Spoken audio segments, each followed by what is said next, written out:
Hello, I'm Scott, and welcome to the greatest cooking show of all time.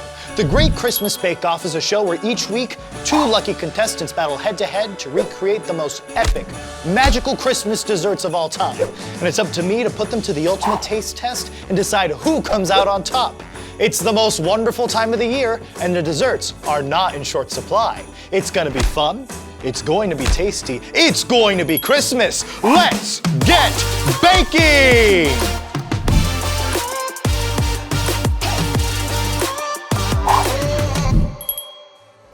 Welcome back. Before we get started making any delectable Christmas desserts, let's kick things off by meeting our bakers. Competing today, we have Zoe. Hi, I'm Zoe, and I absolutely love baking. You've come to the right show then. And Claire. Hi, I'm Claire, and I love Christmas. It's my favorite time of year. Oh, it's always the best time of the year on this show. They will be attempting to recreate a Christmas masterpiece that was carefully crafted by our team of elite bakers.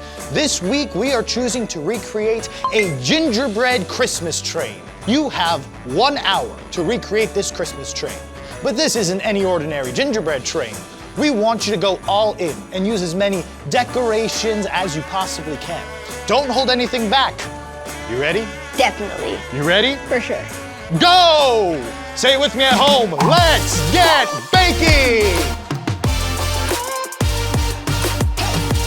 Looks like the girls are both filling up their trains with coconut flakes. I wonder how that's gonna do for the tasting. I think the easiest part about making the Christmas train was that we didn't have to copy it exactly, but we could just go free and do our own thing and make it all fun and festive. I have an idea to put some snow on top and do like a snow on the roof. I'm gonna go all in with decorating my train. I'm gonna put a lot of frosting and I'm gonna put a lot of decorations, and it's gonna be not bland, and it's just gonna be full of color and sprinkles and Oreos and all of that fun stuff. Oh. The hardest part about making the train was that whenever I needed to frost one of the little sections, the coconut flakes would always fall out of the train, and so I had to be able to put them back in and make it look the same that it did before. These straws are having a little bit of hard time trying to stick. I'm putting a lot of frosting, but they won't stick. Looks like Zoe's frosting is coming together, having done the first and the last cart. Ooh, now we see the first use of the pretzel sticks. Zoe's plate is completely covered in coconut. She is all in on those coconut. Both contestants are finishing up putting their little bits and pieces and all final touches put together. What started out as nothing are now 2 wonderful creations. I am so excited to see how these final results pan out.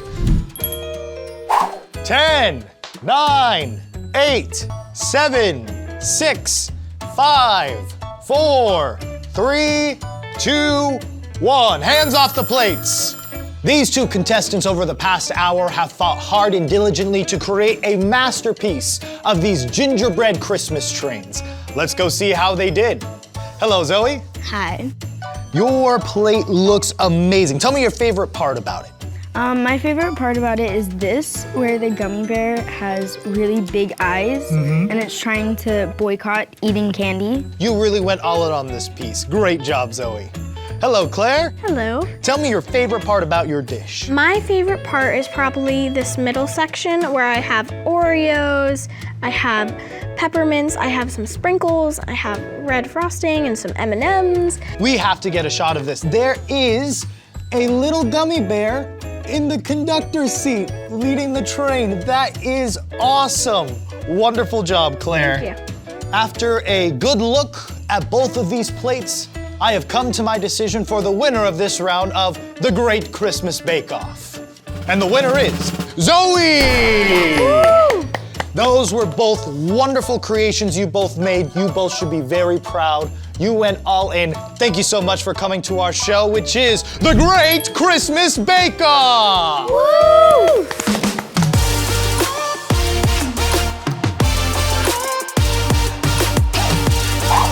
Wow, Zoe and Claire did an amazing job with those gingerbread trains. And I really love how they both really went all in their decorations, how they set it up. It was awesome. It reminded me how we can go all in for Jesus this Christmas. And that's what this series is all about.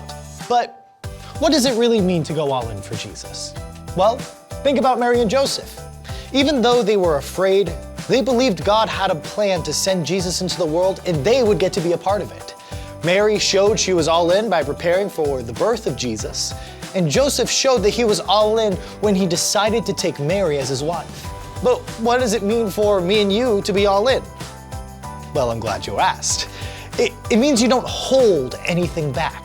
You believe that the story of Jesus is true with all your heart, and you choose to make Jesus the most important part of your Christmas. There's so many awesome ways to be all in for Jesus this Christmas, like when you decorate your Christmas tree. You can look up at the star or angel on top and remember the real things that happened at the very first Christmas when Jesus was born. When you make Christmas cookies, you can pray before you eat and thank God for sending Jesus. Or when you look at Christmas lights, you can remember that Jesus is the light of the world. And the biggest way you can be all in for Jesus is by telling him you want to live for him and become a Christian. If you believe Jesus is God's son, who came to earth at Christmas to save you from your sin, and you want to try your best every day to love and follow him, then tell him. You can talk to him when you pray and tell him you're ready to be all in for him and become a Christian. And if you have any questions or you want to share your decision to be all in, talk to a parent, a grown-up who loves Jesus, or a leader at church. We'd love to celebrate with you. Well, friends, that's all for now. Thanks for watching and celebrating Christmas with me. I can't wait to watch some new contestants take on another awesome Christmas treat on next week's episode of The Great Christmas Bake Off.